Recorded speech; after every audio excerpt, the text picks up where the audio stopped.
Viral pria tembaki toko obat pakai petasan di Pasar Rebo, ini penyebabnya. Aksi konyol terlihat oleh orang yang mengaku sebagai warga Kecamatan Pasar Rebo, Jakarta Timur menembaki petasan ke toko yang diduga menjual obat tramadol dan sejenisnya. Sabtu, 7 Maret 2026, malam. Toko itu berada di Jalan Raya Bogor tepatnya di depan PT Meyume, Kecamatan Pasar Rebo, Jakarta Timur. Aksi pemuda yang tembaki toko obat dengan petasan ini viral di sosial media Instagram. Pelaku penembak mengendarai sepeda motor dan berhenti sudah menyulutkan petasan yang kemudian diarahkan ke toko tersebut. Salah satu pengendara sepeda motor yang sedang membeli harus menghindar ketika melihat petasan mengarah ke dirinya. Tembakan pertama masuk ke dalam toko hingga meledak. Pemilik toko hanya bisa menunduk ketika diserang gunakan tembakan oleh orang tak dikenal.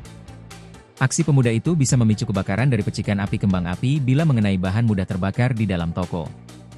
Dari suara video terdengar, aksi penembakan itu lantaran kesal karena toko obat tersebut belum juga tutup. Sang perekam menduga toko tersebut punya backingan dari oknum aparat sehingga masih tetap berjualan. Kapolsek Pasar Rebo, Kompol Wayan Wijaya mengaku belum menerima laporan dari pemilik toko terkait aksi tersebut. Belum ada laporan ke kami, singkatnya kepada Warta Kota, Senin, 9 Maret 2026. Ia mengaku bakal segera menindaklanjuti video viral tersebut dengan mendatangi lokasi kejadian.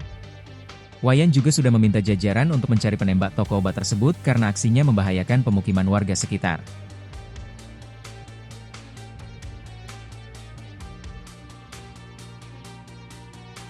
Download Tribun X sekarang, menghadirkan lokal menjadi Indonesia.